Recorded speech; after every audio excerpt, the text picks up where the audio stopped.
Tropical beach. White sand, clear water, snorkeling gear in hand. I'll be sitting right next to you. Come on in, the water's fine. It's a good book. Yeah, I agree with that. And also, I don't know, just any time out in nature, just walking by a creek, hearing the water flowing, all the beautiful flowers out in spring right now. So I love that. Yeah, I like the beach also, but I like just being out away from people, nothing personal, ladies and gentlemen, but away from people where you don't have any noise from traffic or anything like that. And just the sunshine and the birds and the flowers and just being, like you said, Kim, out in nature. So that to me is where I am always most at peace. I think it's Christmas morning. Oh, beautiful. I think it's Christmas morning when we have finished with not, and you know, I love the Christmas Eve services and I love all of that, but to sit down after all the preparations and all of the stress of getting ready to celebrate Christmas, to actually be in the presence of our most beloved people on earth. And be able to be with them and appreciate them and gift them and see them be happy together and with us. Those have been the best few moments of the past few years. Nice. That was beautiful, Nancy. Yeah. Anyone else? I keep looking up and seeing that cat. I kind of like what you said, Nancy. It is time with family as well. Yeah. And Like your wedding. so I was just gonna say, Paul, you said something though, but you're on mute. Well, this is more of an experience than a place, although it answers the question. I think just once in my life, I think I've come closest to know what it would be like to feel that you're in paradise is when I was a little boy and I would sleep at my grandmother's house. It was an old building with plumbing overhead. You know, it was a apartment house and there was plumbing just running across the ceiling in the bedroom that I was in. And, you know, maybe sometime when I was in my 50s, one time, I was sleeping in a strange place that it turned out also had plumbing overhead. And I woke up and I didn't know where I was. And I saw the plumbing. And for just a split second, I thought, I'm in grandma's house again. Oh, wow. And it was just, you know, for about just a split second, I was just ecstatic. And, you know, so I'm with the Phillips, you know, getting together with family, being with loved ones. That's what paradise is. And you're right, Nancy, our wedding was, we, you know, getting married older, we probably didn't need to spend as much money as we did, but it didn't matter because every single person that we cared about, or nearly every single person that we cared about that was supportive of our relationship, that walked with me through Richard dying, that walked with Craig through his divorce and healing, and was in that room. And it was pretty phenomenal. Is that cat going from one frame to the next? That's really weird. Yeah. It looks like it, doesn't it? Okay, well, we're gonna read from the Gospel of Luke, and then we'll jump into the study. So if you have your Bibles, we're gonna read from Luke 23, verse 32 to 43.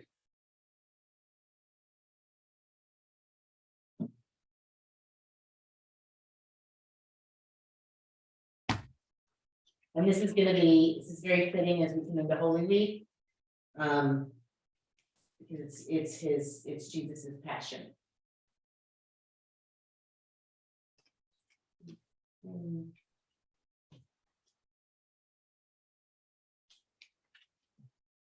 23, Luke 23. Yes, 32 to 43. Would anybody like to read it? Or read half of it, the first paragraph? I'll start. Okay. Two others also, who were criminals, were led away to be put to death with him. When they came to the place that is called the Skull, they crucified Jesus. There were the criminals, one on his right and one on his left. Then Jesus said, "Father, forgive them, for they do not know what they are doing." And they cast lots to divide his clothing. And the people stood by watching. But the leaders scoffed at him, saying, "He saved others, let him save himself. He is the Messiah of God, his chosen one." The soldiers also mocked him, coming up and offering him sour wine and saying, "If you are the king of the Jews, save yourself." There was also an inscription over him, "This is the king of the Jews." Is that enough? Sure, who wants to finish? I'll finish. Okay, thank you, Kay. One of the criminals who hung there hurled insults at him. "Aren't you the Messiah? Save yourself and us." But the other criminal rebuked him. "Don't you fear God," he said, "since you are under the same sentence? We are punished justly, for we are getting what our deeds deserve. But this man has done nothing wrong." Then he said, "Jesus, remember me when you come into your kingdom." Jesus answered him, excuse me, "Truly I tell you, today you will be with me in paradise." Thank you. So before we start the video, I want everybody to take a minute and imagine you were standing at the foot of the cross. And it says paint the scene in your mind. But I'm going to say paint the scene in your mind that you were one of Jesus's followers. So how would you react to the soldiers dividing Jesus's clothes by casting lots and the thief who is mocking Jesus? It'd make me angry. This is a man that I'd been following. I had invested time in. I had watched him do all these wonderful things. And not only was he on the cross to die, but people had complete disregard for the humanity of the person on the cross. Mm-hmm. Yeah, for sure. I think I'd be scared for myself. Like, if people knew that I was a follower of Jesus, am I next? You know, like, I'm kind of fearful for my own welfare. So not the big superhero standing down there. Just well, certainly we saw that in Peter's story, where he denied him 3 times. Mm-hmm. You know, there's a riot. There's a riot going on, and you want to be there, but you don't want to get caught up in, "Oh, you're one of them too." Wow, no, not really. I know, and that's, I mean, it's a feeling of shame that I wouldn't be brave enough to say, yeah, I yes, him. Well, when I first read the question, my first thought was, I'm not even sure I would still be there. I would have been so devastated and so sad by what had happened that I might have walked away. I wonder if some people didn't, depending on how they understood what had preceded, whether they might have a slightly different attitude in the sense that they are seeing the fulfillment of prophecy, and that they have a genuine faith that this is not the end of the story.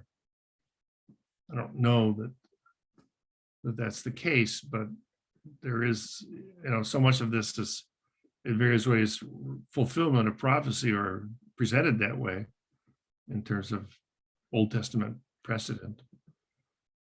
That I wouldn't be that way, I freely admit, but I can imagine there are some people who would be so devout, so devoted that they Maybe might instead of reconcile doubting- themselves to that. Yeah. Maybe instead of doubting Thomas, there's an unknown disciple, overconfident Roger or something. It could have been John. I mean, he stayed, he said he would take care Yeah. of Jesus' mother. Yeah. But that's interesting you say that, Paul, because I've read several studies where when he's crying out, my God, why have you abandoned me? He's actually reciting, I think, Psalm 22. Yeah. And that the teaching goes like this, that a good Jew in that day would have known that psalm and known how it ended. Which was, That is a good point. Was there someone there that did have faith? Or hope at least, Yep. Well, even his own mother, was at the tomb weeping. So I mean, I think there were people there who did have faith. Nevertheless, it was horrifying. yeah. Yeah, it's one thing to, unroll the scriptures in the temple and hear these stories and, read the scriptures and have it all fulfilled in the prophecies. And it's another thing to watch a human being whom you love being treated in this way.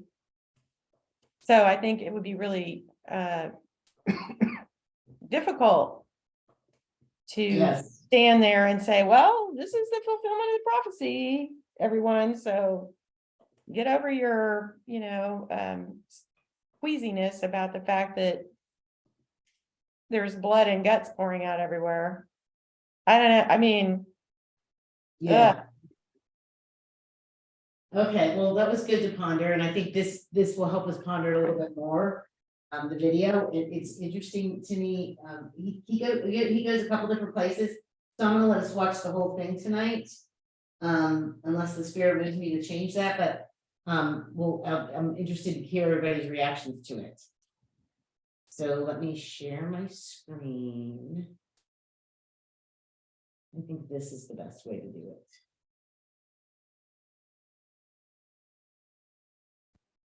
And then I go here.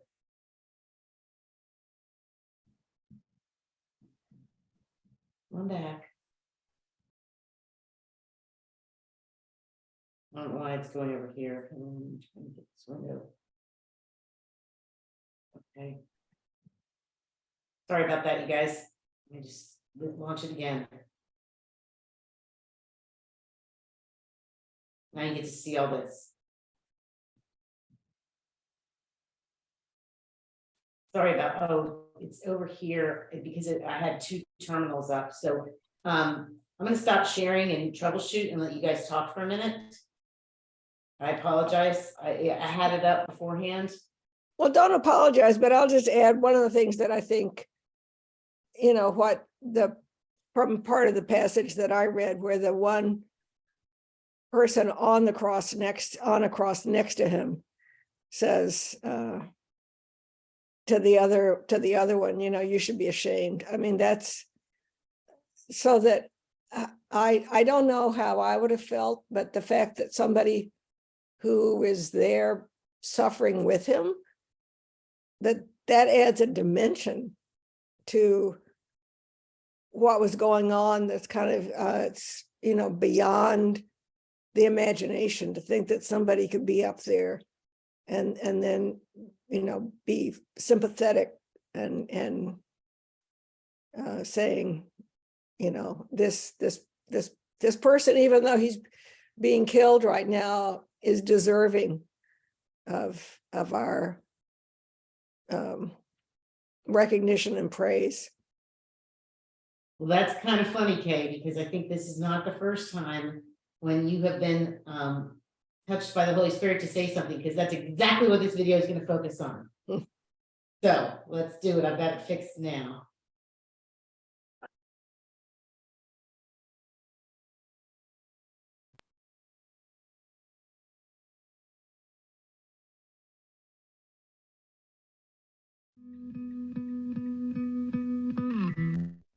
What comes to your mind when you think of the word paradise? My concept of paradise includes great weather and a beach. I can picture myself right now lying out in the sun with my beautiful wife right beside me, listening to the sounds of crashing waves, squawking seagulls, and the rhythm of the reggae music playing behind me. Even now, I can almost smell the coconut and pineapple in the air, and I can imagine myself sipping on an ice-cold Diet Coke with lime while watching my kids build castles in the sand. That's what comes to my mind when I ponder the word paradise. A perfectly beautiful, peaceful, tropical plot of pure bliss, the creme de la creme of God's great creation. This is what I think of, and that's normal, isn't it? Most people think of similar images when they think of paradise. The word paradise is a Persian word that means a walled-in garden. And history tells us that Persian gardens were spectacularly beautiful and peaceful, that they were places and pieces and plots of paradise. Even the Bible paints this picture of perfection and beauty and serenity when it uses the word paradise. In Revelation 2:7, John writes, "Whoever has ears, let them hear what the Spirit says to the churches. To the one who is victorious, I will give the right to eat from the tree of life, which is in the paradise of God." Well, where else in the Bible does the tree of life appear? In the Garden of Eden, right? The garden, the perfect place where God and humanity walk side by side. So from a biblical perspective, paradise is both an extraordinary, beautiful portion of creation and the place where God walks. So yeah, when I think of paradise, I think of beauty and perfection, of calmness and tranquility, of creation and the Creator. I think of that. I certainly do not think of Golgotha. That is not what comes to my mind when I think of paradise. In fact, that's the antithesis of paradise in my mind. When I think of Golgotha, when I think of the place of the skull, do you know what comes to my mind? Pain. I think of pain, not paradise. And yet, it's at this place of the skull where pain and paradise meet. It's where they shake hands. It's where they bump fists. It's on another tree, the cross of Christ, that paradise is reintroduced into human reality and reopened for all those who put their faith in Christ. About 10 years ago, I heard one popular preacher put it this way. The first man, Adam, was placed in the garden, was tested and failed, and then was kicked out into the wilderness where he suffered. The second Adam, Jesus, was placed in the wilderness, overcame temptation, and then went on to suffer and die so he could escort us back into the garden. See, in a manner of speaking, the cross of Christ is really the new tree of life because of what Christ did on the cross.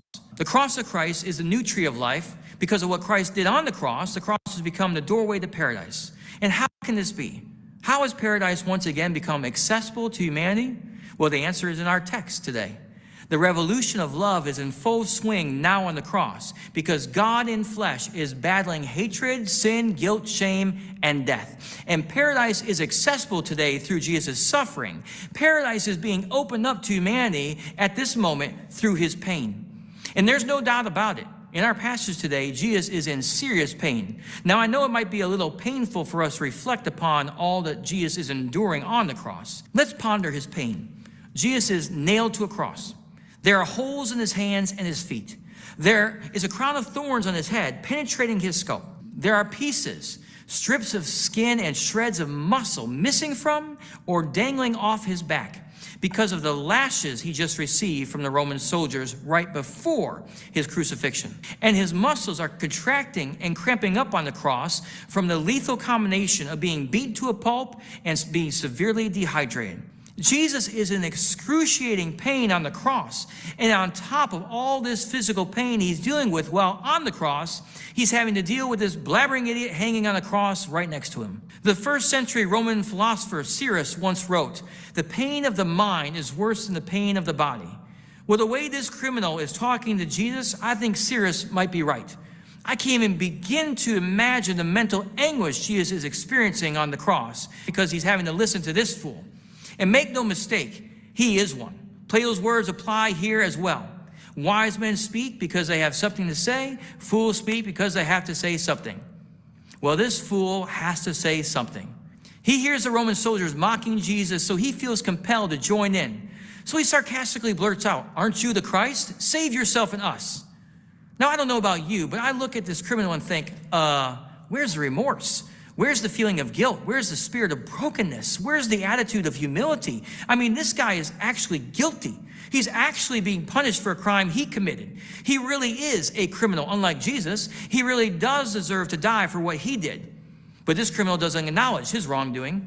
He just wants to save his earthly skin. And because he's so internally focused, he misses a chance to receive real salvation, the salvation of the soul. So I'd like to give this guy the benefit of the doubt and maybe even excuse his behavior just a little bit in light of his pain and his suffering. But I can't. We can't. Because on the other side of Jesus, we find his buddy, the other criminal. And just like the first criminal, this second criminal deserves to be where he is. Just like the first criminal, the second criminal is hanging on the cross too. He's being crucified as well. He's also suffering. He's also in a lot of pain. But his response to Jesus is drastically different. In this passage, there are several proofs that this criminal is penitent. One, he fears God. In verse 40, he rebukes the other criminal when he says, "Don't you fear God?" The other criminal, when he says, "Don't you fear God?" The second criminal believes in God and senses God's holy presence radiating from the cross of Christ beside him. And had he not been fastened to the cross himself, he would have likely have fallen to his knees in reverent humility and worship. Two, this humble criminal admits wrongdoing and accepts his punishment. He even says in verse 41, "We are punished justly, for we are getting what our deeds deserve." See, he seems to know in his heart that he has failed to keep God's commands and has fallen way short of the glory of God. Three, this criminal catches a glimpse of Jesus' righteousness. In this passage, he yells out to the other criminal, "But this man has done nothing wrong." At this point, I wonder if this other criminal knows that this man, Jesus, has not only done nothing wrong, but that he has done everything right. I wonder if this other criminal knows that this man beside him, bleeding to death, only does what is good and only speaks what is true. Four, this criminal cries out for help. But he's not looking for help from the Roman soldiers or from the religious leaders watching from a distance. He's not asking to speak with Pilate, the very representative of the emperor of Rome. No, in verse 42, this criminal looks towards someone who can actually help him. He looks towards Jesus and says, "Remember me." Five, and why does this criminal cry out to Jesus for help? Because this criminal acknowledges that Jesus is a king. He says, "Remember me when you come into your kingdom." What a contrast. Two criminals, both on crosses of their own, both dying, both suffering, both in pain, but different in so many ways. One is proud, one is penitent. One is arrogant and one is humble. One is blasphemous and one is broken. One embraces foolishness and one embraces faith. Jesus doesn't respond to fools, as we can see in this text, as we have seen throughout this study. Now, I'm sure Jesus is heartbroken for this criminal and likely glances at him with pity, but Jesus doesn't respond to him. Jesus does, however, respond to brokenness. And when the humble, broken man cries out to Jesus, Jesus promises him an eternity in paradise. Maybe that's what Jesus meant when he said, "Blessed are the poor in spirit, for theirs is the kingdom of heaven." All the thief had to say was, "Remember me," and Jesus immediately replies, "Today you will be with me in paradise," making this thief the very first sinner to be won over in Jesus' revolution of love and making the cross a symbol of his revolution. See, the cross compels us to fear God and exposes the wrong in our lives. The cross represents the righteousness of Christ and prompts us to cry out for help. It's the cross that now points to our risen King, and it's the cross that powerfully reminds us that through his pain, we are allowed entrance into paradise. So Jesus, keep us near the cross, because when we're near the cross, we've already set one foot in paradise.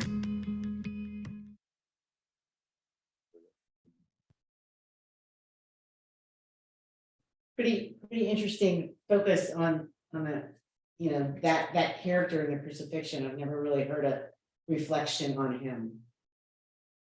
But before we get to that, so he talked about a couple of things. He talked about the cross being the new tree of life, and he also talked about it being the doorway to paradise. So just one question is, what does the cross mean to you? What does it symbolize for you?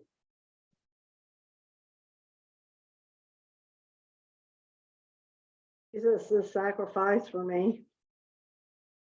Sacrifice? Yeah, I'd never really thought of it as the doorway to paradise. It's always been the sacrifice thing. That somebody climbed on that thing and died for me and my bad behavior, Mhm. my shortcomings. So yeah, for me, it's always been a sacrifice given for me, or a sacrifice that I didn't have to suffer. Right.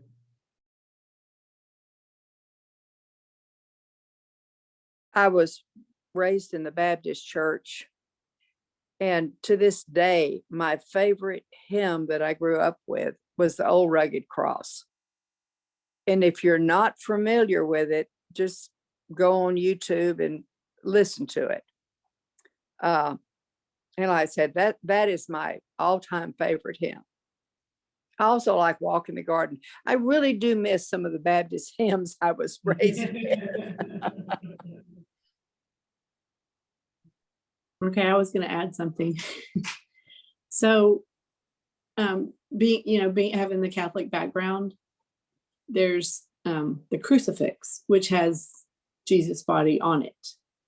But then mostly now we just see the cross, and I have lots of crosses in my house and lots of cross, and I love what it stands for. But to me, the cross that's empty without Jesus's body on it means that he's resurrected. Like he's already like it. So it's more of a, I really like that better. The looking at an empty cross more than a crucifix with Jesus' body on it. So I always think about it as a positive. The resurrected Jesus. Yeah. Yeah, similarly to me, I've always like, I feel that it's, especially when I wear it, but even when it's on the wall, it's a symbol of the basic message of the gospel. God loves us, we're sinners, we fell short of grace, God sent his son to die for us, and therefore if we believe we are saved. And it just summarizes that whole message that we are saved. When I wear it, it's a reminder of who I belong to and who I'm supposed to be too. Yeah.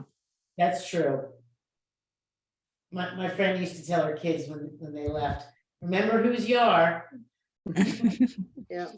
Yeah. Yeah. I wear mine always. I don't have it on right now, but especially like if I'm at work and I wear it, so it reminds me of Jesus. And if I'm struggling a little bit, and I remind myself to try to act like Jesus and not get upset or anything, or just be more Christ-like. Yeah, and wearing a cross puts the responsibility for me. I try to be very conscious of the fact that I have that cross, that I'm wearing that cross, and that I need to make sure that my behavior reflects that cross. And since I'm a daughter of the King, I wear that cross all of the time. I don't wear it around home because it can get caught on stuff. But anytime I am around, I'm outside my home, and sometimes during the day, even with it, I wear that cross because that is our habit. It's referred to as a habit. And that's one of the things that we are told to do, because the Daughters of the King is a religious order, and you take vows, and that is a vow. And that's how we tell the world who we are. And it's a great conversation starter sometimes, because I have been in an airport and had the clerk behind the counter say, "Oh, I know that. My mother wore one of those." So, Wow.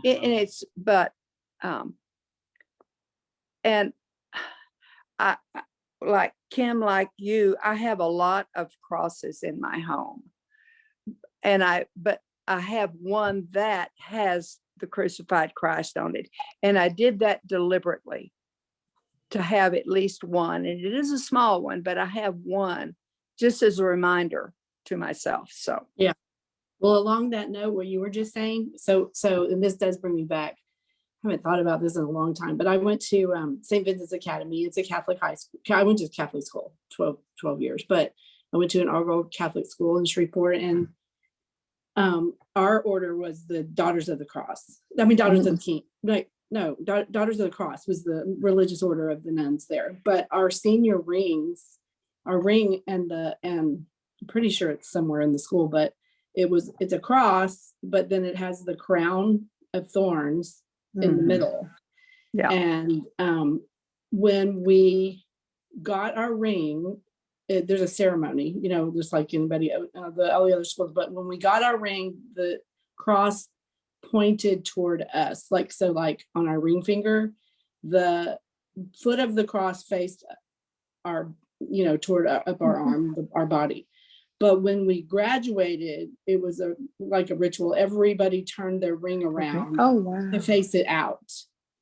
And I just know because there were 4 girls in my family, and all 4 of us went through this same ritual. So it was powerful. And it always reminded me that the cross faces out. And that was our next sort of our mission in life, was to take, you know, kind of like you're entering the mission field, like we see every Sunday when we leave St. Luke's. Anyway, there's my cross story. Thank you all for sharing cross stories.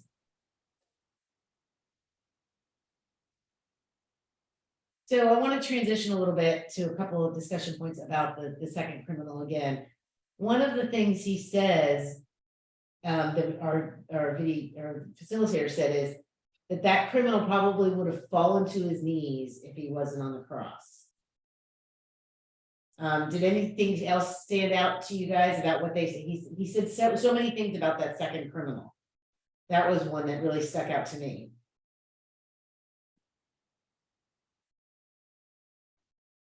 Well, the fact that he was humble and penitent and all that kind of stuff, he talked about all that.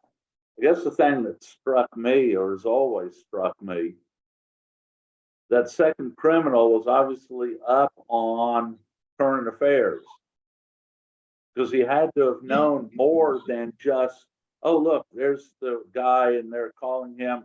There had to have been some background that he recognized or knew of Jesus and what Jesus was all about. You know, I find it hard to believe that he would have just out of the blue, and maybe the Holy Spirit spoke to him early, but he clearly recognized what Jesus was. And I'd have to think that would be based on current events. He must have been, at least to some degree, following what was going on. Mm-hmm. David, I think I agree with you. And I think the other criminal was also caught up on current events because he was being so snarky and sarcastic in his references to Jesus, without the full understanding of who he was talking to and what he was saying. But he was, you know, he was caught up on current events enough to make fun of him. Yeah, I think that's true. Who he appeared to be from that side of the Golgotha. The second one is the one who actually recognized the truth. Yep. Mm-hmm. Yeah. Carol was talking about hymns. There's a Catholic hymn that we sing. I think we used to sing it on Palm Sunday when we read the Passion, it was 2 lines, and it's just, Jesus, remember me when you come into your kingdom. And we sing that over and over, like read the Passion and then sing that at different points during the Passion. And that to me, like there's very little reference in scripture. And this is the longest discussion I've ever heard of the 2 criminals other than that hymn.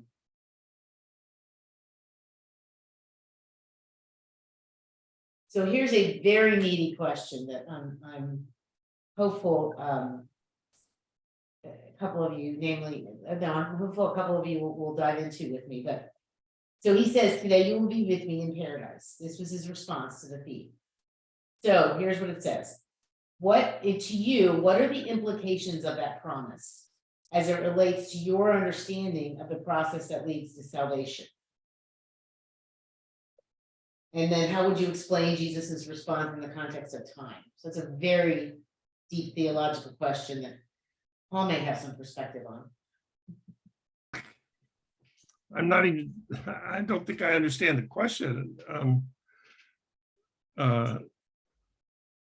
So it basically says, based on what you think happens when we die, what do you think of Jesus' comment that says, today you will be with me in paradise? Isn't that what he says? Yes, today will be with me. Oh, well, when I think of that, I think of the poem "Death Be Not Proud." That death, or is it John Donne? I don't even know who wrote "Death Be Not Proud," but it's a great English poem about why death shouldn't be proud, because death will be followed by resurrection, and therefore it's meaningless. And that's what I take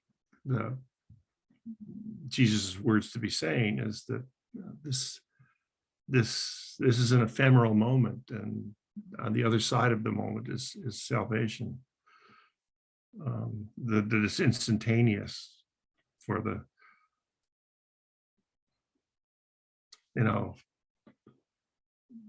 if we put it in our own terms, if we die when we die,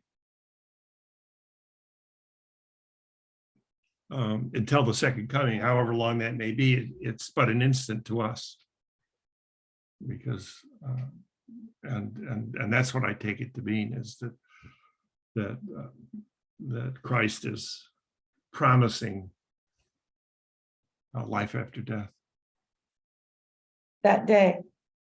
Yeah, immediacy. Mm-hmm. Yeah, because you use the term the second coming, and when everyone's going to be resurrected. My feeling is too that it is an immediate thing. For one thing, time is irrelevant. Time has no meaning at all.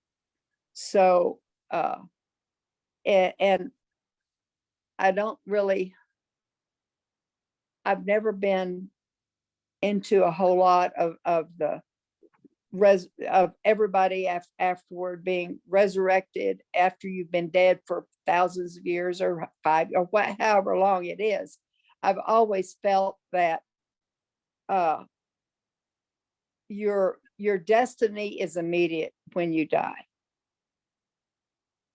And it seems to be from people who have the near-death experiences, that what they experience is something that that occurs during that period of time between that you die, and for one reason or another, generally nowadays it's medical interjection. I don't want to say interference. Intervention. Thank you. That changes the occurrence. So I feel like it's an immediate thing. Or else why would Jesus have said, you're going to be with me today, not at the second coming? And that might be an interesting topic to discuss with a theologian, as to those two events and what seems to be something that when you die, it will be a period of time. But like I said, time is an invention of human beings. Time is not God. He doesn't, that is irrelevant to our Creator. So interesting. Carol.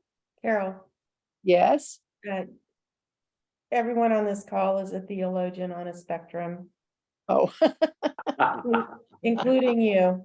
And I'd put you farther along than some of us.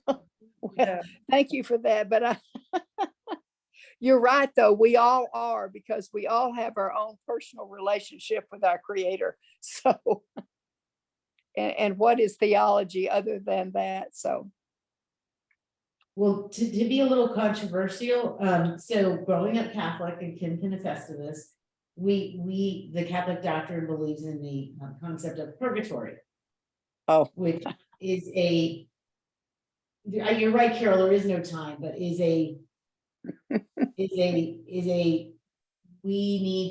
our souls need to be cleansed. A process by which our souls are cleansed before we go to heaven.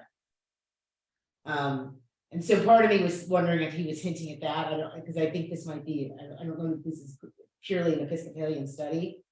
And then the other thing that I like to believe, because I have so many non-believers in my life, is that God gives even the non-believers a chance to choose him when they die. I agree. I really believe that. And so maybe if that person who's being given the opportunity to choose, and again, time is a concept that we invent, so it's hard to think about it in those terms, but I believe God gives us that final chance to say yes. And that may not be same day, even though time is not a concept. Time is just a concept for us. It's not a concept for God. And that was the thing I used to hear explained, the concept of time. For God, everything is the everlasting now. Yeah. Yeah. It's really wild to try to wrap your head around. I think I mentioned before, there's a wonderful show about time that ran on Nova many years ago. And what they have an actor portraying St. Augustine, explaining his theory of time. And it's exactly that, for God, every moment is instantaneous to God. The time is something we perceive, but God stands outside of. Yeah. So.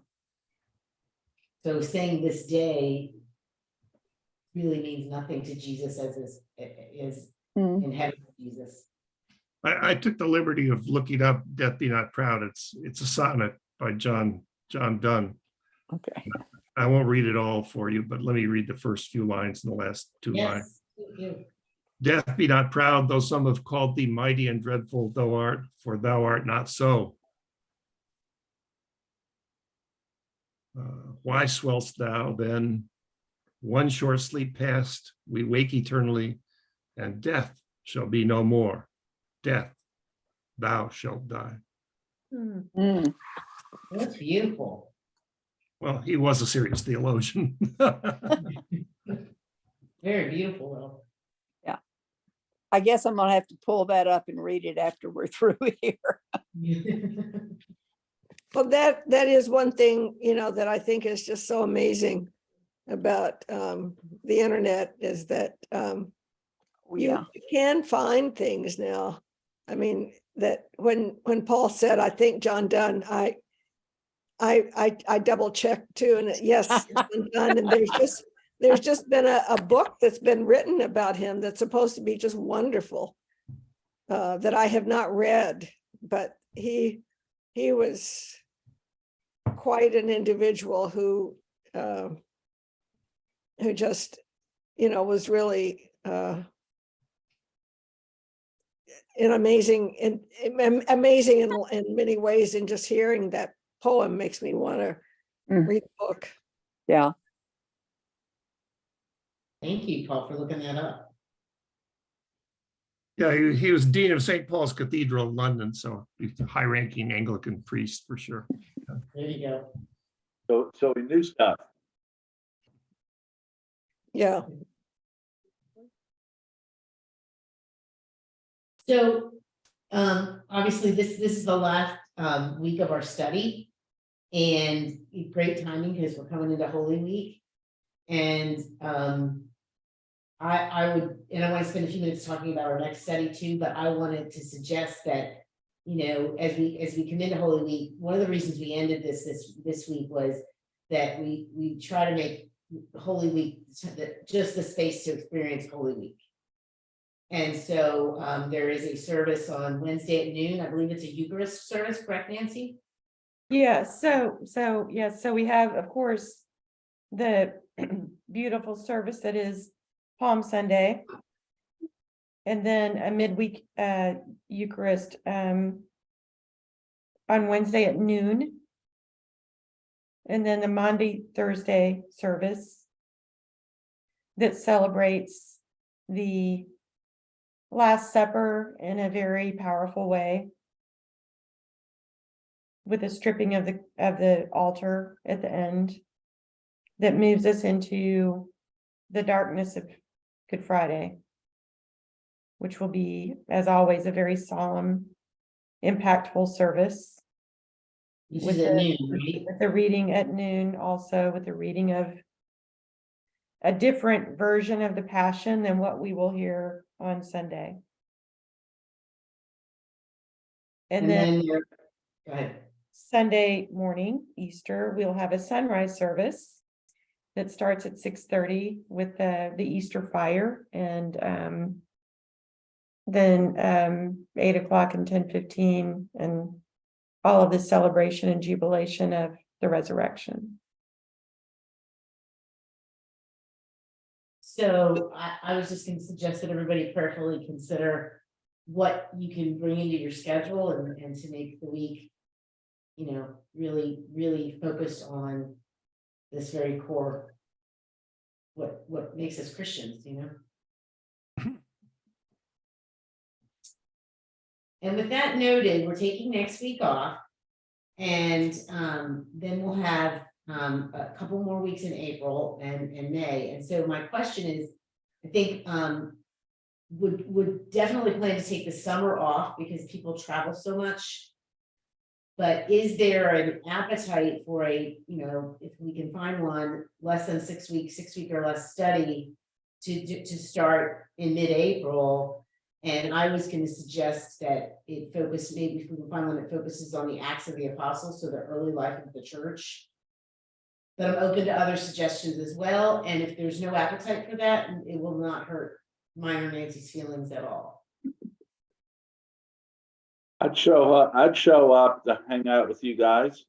Yeah, me too, for sure. Ditto. Count me in. Yeah, I will too. Okay, awesome. You're stuck with us.